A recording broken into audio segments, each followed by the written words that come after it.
Hello everyone.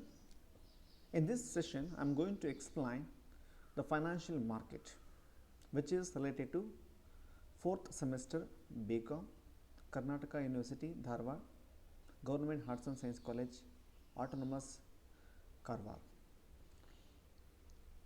First of all, what do you mean by the financial market? ಹಣಕಾಸಿನ ಮಾರುಕಟ್ಟೆ ಅಂತಂದ್ರೆ ಇಲ್ಲಿ ನಾವಿಲ್ಲಿ ತಿಳ್ಕೊಳ್ಳೋಣ ಫಸ್ಟ್.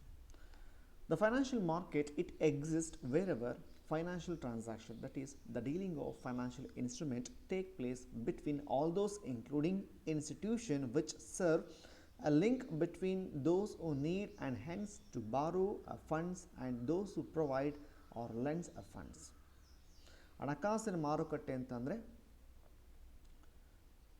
ಈ ಹಣಕಾಸಿನ ಮಾರುಕಟ್ಟೆಯಲ್ಲಿ ಯಾವುದೇ ಒಂದು ಹಣಕಾಸಿಗೆ ಸಂಬಂಧಪಟ್ಟಂಥ ಸಾಧನಗಳನ್ನು ಕೊಳ್ಳುವ ಮತ್ತು ಮಾರಾಟ ಮಾಡುವಂಥ ಒಂದು ಸ್ಥಳವಾಗಿದೆ. ಈ ಒಂದು ಸ್ಥಳದಲ್ಲಿ ಯಾರಿಂದ ಹಣವನ್ನು ಅಥವಾ ಸಾಧನಗಳನ್ನು ಕೊಳ್ಳಲಾಗುವುದು ಅಥವಾ ಯಾರು ಈ ಸಾಧನಗಳನ್ನು ಮಾರಾಟ ಮಾಡ್ತಾರೋ ಈ ಒಂದು ನಡುವಿನ ಈ ಇಬ್ಬರ ನಡುವಿನ ಒಂದು ಸಂಬಂಧವಾಗಿರುತ್ತೆ. ಆ ಸಂಬಂಧ ಮಾಡುವಂಥ ಒಂದು ಈ ಸ್ಥಳಕ್ಕೆ ನಾವೇನು ಕರಿತೀವಿ ಅಂತಂದ್ರಲ್ಲಿ ಫೈನಾನ್ಷಿಯಲ್ ಮಾರ್ಕೆಟ್.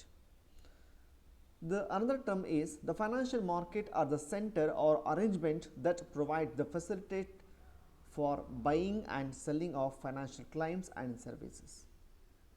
ಈ ಒಂದು ಹಣಕಾಸಿನ ಮಾರುಕಟ್ಟೆಯು ಹಣಕಾಸಿಗೆ ಸಂಬಂಧಪಟ್ಟಂಥ ಎಲ್ಲ ಸೌಲಭ್ಯಗಳನ್ನು ಒದಗಿಸಿಕೊಡುತ್ತೆ. ಅಂದರೆ ಬೈಯಿಂಗ್ ಆ್ಯಂಡ್ ಸೆಲ್ಲಿಂಗ್ ಅಂದರೆ ಕೊಳ್ಳುವ ಮತ್ತು ಮಾರಾಟ ಮಾಡುವ ಪ್ರಕ್ರಿಯೆಗೆ ಸಂಬಂಧಪಟ್ಟಂಥ ಹಣಕಾಸಿನ ಕ್ಲೈಮ್ಸ್ ಅಥವಾ ಸರ್ವಿಸಸ್ ಹಣಕಾಸಿನ ಸೇವೆಗಳನ್ನು ಒದಗಿಸಿಕೊಡುವಂಥ ಒಂದು ನಿರ್ದಿಷ್ಟ ಸ್ಥಳವಾಗಿದೆ.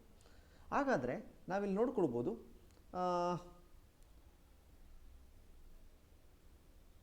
Chart showing the classifications of financial market. ಅಂದರೆ ಹಣಕಾಸಿನ ಮಾರುಕಟ್ಟೆಯ ಪ್ರಮುಖವಾದಂಥ ಪ್ರಕಾರಗಳು ವಿಧಗಳು ಯಾವುವು ಅಂತಂದರೆ ನಾವಿಲ್ಲಿ they can be classified into two ways. One is organised market and another one is unorganised market.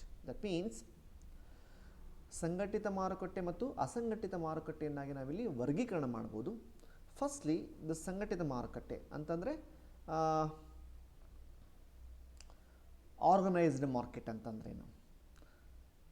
Organised market are those market of which market is registered under the or control from the any institution, that is organized market. Unorganized market means these institutions or this market which are not controlled by any institutions or maybe a government or maybe a state government.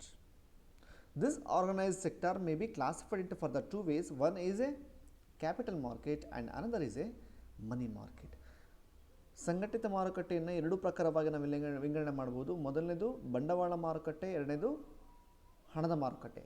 ಹಾಗಾದರೆ ಬಂಡವಾಳ ಮಾರುಕಟ್ಟೆ ಅಂತಂದ್ರೆ ಈ ಒಂದು ಬಂಡವಾಳ ಮಾರುಕಟ್ಟೆಯನ್ನು ನಾವಿಲ್ಲಿ next ಚಾಪ್ಟರಲ್ಲಿ ಚಾಪ್ಟರ್ ನಂಬರ್ 2ನಲ್ಲಿ ಡೀಟೇಲ್ಸನ್ನು ನಾವು ಕರಿತೀವಿ, ಅಲ್ಲಿ ನಾವು ತಿಳ್ಕೊಳ್ಳೋಣ.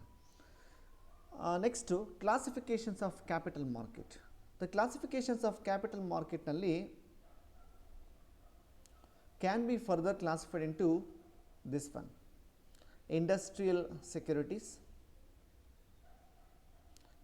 Securities market, government securities market, long-term securities market or loan market.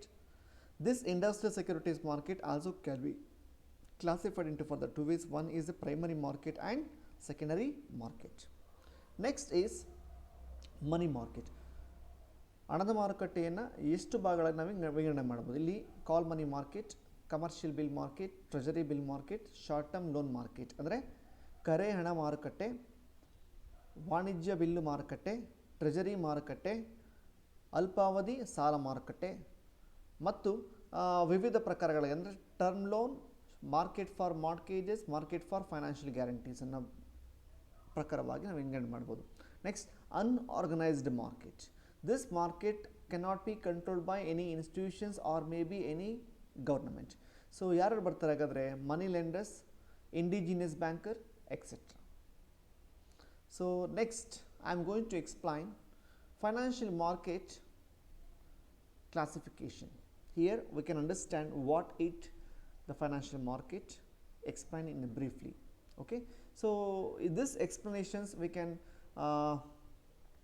know that for the next chapter. The financial market are the center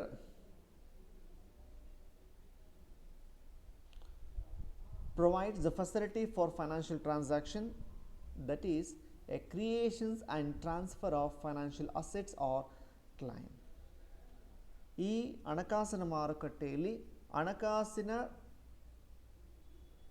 ವಹಿವಾಟಿಗೆ ಸಂಬಂಧಪಟ್ಟಂಥ ಯಾವುದೇ ಸೌಲಭ್ಯಗಳನ್ನು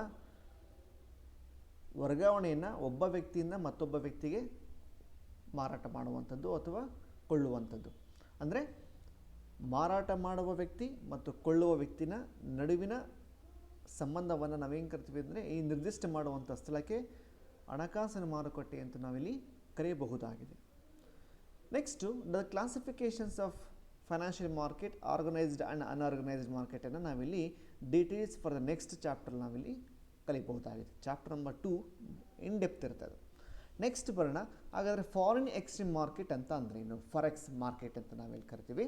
ಅಂದರೆ the forex market where the foreign exchange transaction take place is called foreign exchange market. That means the term foreign exchange refers to a process of converting home currencies into foreign currencies and vice versa. ಅಂದರೆ the convert of foreign currency into home currency is called a forex market. According to one of the definitions says,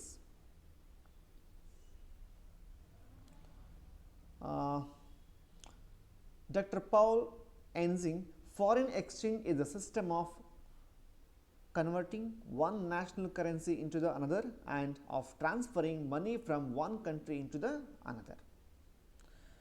That means the foreign exchange market includes number of dealers, bank, brokers engaged in business of buying and selling foreign exchange. It includes the central bank and treasury authorities who enter into market as controlling. Forex market ಅಂತಂದರೆ ವಿದೇಶಿ ವಿನಿಮಯ ಅಂತಂತಂದರೆ ಯಾವುದೇ ವಿದೇಶಿಯ ಕರೆನ್ಸಿಗಳನ್ನು ಅಥವಾ ದೇಶೀಯ ನಾಣ್ಯಗಳನ್ನು ಒಂದು ದೇಶದಿಂದ ಮತ್ತೊಂದು ದೇಶದ ನಾಣ್ಯಕ್ಕೆ ನಾವು ವರ್ಗಾವಣೆ ಮಾಡುವಂಥ ಒಂದು ಪ್ರಕ್ರಿಯೆಗೆ ನಾವಿಲ್ಲಿ ಏನು ಕರಿತೀವಿ ಅಂದರೆ ಫಾರಿನ್ ಎಕ್ಸ್ಚೇಂಜ್ ಮಾರ್ಕೆಟ್ ಅಂತ ನಾವಿಲ್ಲಿ ಕರೆಯಬಹುದಾಗಿದೆ. ಈ ಫಾರಿನ್ ಎಕ್ಸ್ಚೇಂಜ್ ಮಾರ್ಕೆಟ್ನಲ್ಲಿ ಯಾವ ಡೀಲರ್ಸ್ ಬರ್ತಾರೆ ಅಂತಂದರೆ ನಾವು ಸಾಮಾನ್ಯವಾಗಿ ಬ್ರೋಕರ್ಸ್ ಆಗಿರ್ಬೋದು, ಡೀಲರ್ಸ್ ಆಗಿರ್ಬೋದು, ಬ್ಯಾಂಕರ್ಸ್ ಮತ್ತು ವಿವಿಧ ಇನ್ನಿತರ ಮಧ್ಯವರ್ತಿಗಳನ್ನು ನಾವಿಲ್ಲಿ ಕೊಳ್ಳುವ ಮತ್ತು ಮಾರಾಟ ಮಾಡುವ ಪ್ರಕ್ರಿಯೆಯಲ್ಲಿ ನಾವಿಲ್ಲಿ ನೋಡಬಹುದಾಗಿದೆ. ಹಾಗಾದರೆ what are the main functions of foreign exchange market? It provide adequate credit facility for the promotions of foreign trade. ಅಂದರೆ ವಿದೇಶಿ ವ್ಯಾಪಾರಗಳಲ್ಲಿ ವಹಿವಾಟನ್ನು ಹೆಚ್ಚಿಗೆ ಮಾಡಲಿಕ್ಕೋಸ್ಕರ ಸಾಲ ಸೌಲಭ್ಯವನ್ನು ಹೆಚ್ಚಿಗೆ ಮಾಡುವಂಥದ್ದು. And number 2, to cover the foreign exchange risk by providing hedging facility. ಅಂದರೆ ಯಾವುದೇ ಒಂದು ನಷ್ಟ ಸಂಭವಿಸುವಂಥ ಸಂದರ್ಭದಲ್ಲಿ ವಿದೇಶಿ ವಹಿವಾಟಿನಲ್ಲಿ ಎಡ್ಜಿಂಗ್ ಫೆಸಿಲಿಟಿಯನ್ನು ಇಲ್ಲಿ ಸೌಲಭ್ಯವನ್ನು ಒದಗಿಸುವಂಥದ್ದು. ಸೊ ಇಷ್ಟು ನಾವಿಲ್ಲಿ ಫಾರಿನ್ ಎಕ್ಸ್ಚೇಂಜ್ ಮಾರ್ಕೆಟ್ ಬಗ್ಗೆ ಒಂದು ಸಣ್ಣ ಒಂದು ಮಾಹಿತಿಯನ್ನು ನಾನು ಹೇಳಲಿಕ್ಕೆ ನಿಮಗೆ ತಿಳಿಸ್ಕೊಡ್ತಾ ಇದೆ. ನೆಕ್ಸ್ಟ್ ಮುಂದಿನದಾಗಿ ನಾವು ಫೈನಾನ್ಷಿಯಲ್ ಇನ್ಸ್ಟ್ರೂಮೆಂಟ್ಗೆ ಹೋಗೋಣ. The financial instrument are those instruments which are used for raising resources for corporate entities. ಅಂದರೆ ಯಾವುದೇ ಒಂದು ಹಣಕಾಸಿಗೆ ಸಂಬಂಧಪಟ್ಟಂಥ ಹಣಕಾಸಿನ ವಹಿವಾಟನ್ನು ಹೆಚ್ಚಿಗೆ ಮಾಡುವ ದೃಷ್ಟಿಯಿಂದ ನಾವಿಲ್ಲಿ ಒಂದು ಹಣಕಾಸಿನ ಸಂಪನ್ಮೂಲವನ್ನು ಕ್ರೋಢೀಕರಣ ಮಾಡ್ತೇವೆ. ಯಾವ ರೀತಿ ಕ್ರೋಢೀಕರಣ ಮಾಡ್ತೀವಿ ಅಂತಂದರೆ either in the form of financial assets or may be various equity share, debentures, bonds, corporate sector bonds, so etcetera. So here ಯಾವ ಉದ್ದೇಶಕ್ಕೋಸ್ಕರ ಮಾಡ್ತೀವಿ ಅಂತಂದರೆ the financial instrument to collect the funds to raising the resources for corporate entities for the purpose of a long term as well as a growth purpose as well as to extend of financial company. Next ಹಾಗಾದರೆ a financial instrument are claims against a person or institution for the repayment of certain sum of money at the end of the specified period together with interest or dividend. ಅಂದರೆ ಈ ಹಣಕಾಸನ್ನು ನಾವು ಒಬ್ಬ ಹೂಡಿಕೆದಾರನಿಂದ ನಾನು collect ಮಾಡಿಕೊಂಡು ಆ ಪ್ರತಿಯಾಗಿ ನಾನು ಮಾಡ್ತೀನಿ at the end of the financial year ಅಂದರೆ ಕೊನೆಯ ವರ್ಷದಲ್ಲಿ ನಾನು ಇಂಟ್ರೆಸ್ಟ್ ಅಥವಾ ಡಿವಿಡೆಂಟನ್ನು ರೂಪದಲ್ಲಿ ಅಂದರೆ ಬಡ್ಡಿ ಅಥವಾ ಲಾಭಾಂಶದ ರೂಪದಲ್ಲಿ ನಾನು ಮರುಪಾವತಿನ ಕೊಡ್ತೇನೆ. Next financial claims or financial assets ಅಂದ್ರೇನು? Such are like shares, debentures, bonds are dealt with the financial market is called financial instrument. In short, financial instruments are those also called a financial securities. Financial ಇನ್ಸ್ಟ್ರೂಮೆಂಟನ್ನು ನಾವಿಲ್ಲಿ financial securities ಅಂತ ನಾವಿಲ್ಲಿ ಬೇಕಾದರೂ ಕರೀಬಹುದಾಗಿದೆ. Next, what are the examples of financial assets? ಯಾವ್ಯಾವ್ದು ಬರುತ್ತೆ ಹಾಗಾದರೆ ಅಂದರೆ bank deposits, government bonds, debentures, equity shares. Then what are the financial securities? It represents market for securities. It can be classified into two types. One is a primary securities and another is a secondary securities. ಅಂದರೆ ಪ್ರಾಥಮಿಕ ಸಾಧನಗಳು ಮತ್ತು ಮಾಧ್ಯಮಿಕ ಸಾಧನಗಳು ನಾವಿಲ್ಲಿ ವಿಂಗಡಣೆಯನ್ನು ಮಾಡಬಹುದಾಗಿದೆ. Next, primary securities or direct securities. The securities which are issued for the investment directly to savers are called primary securities. They are also called direct securities. These securities are issued by non-financial economic units. The example of primary securities are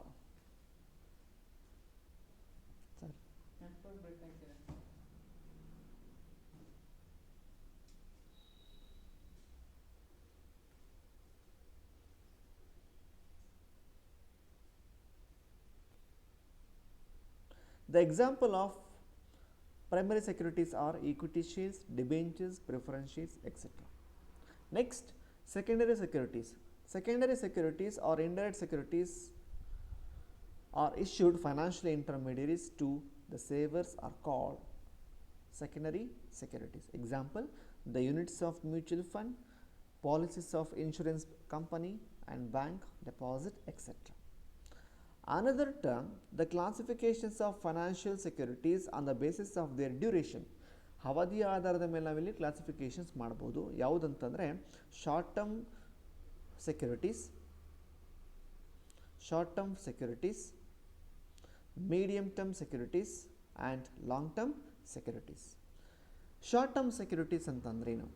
the securities which are mature within a period of 1 year are called short term securities. ಈ ಒಂದು ಅವಧಿಯ ಒಂದು maturity 1 ವರ್ಷದ ಒಳಗಡೆ ಏನಾಗುತ್ತೆ, maturity ಆಗ್ತದೆ. ಈ ಒಂದು ಅವಧಿಗೆ ನಾವೇನು ಕರಿತೀವಿ, ಶಾರ್ಟ್ ಟರ್ಮ್ ಅಂದರೆ ಅಲ್ಪಾವಧಿ ಸಾಧನಗಳಂತ ನಾವಿಲ್ಲಿ ಕ್ಲಾಸಿಫಿಕೇಷನ್ಸ್ ಮಾಡ್ಬೋದಾಗಿದೆ. ಅವಾಗಾದರೆ ಯಾವ್ದು ಬರುತ್ತೆ?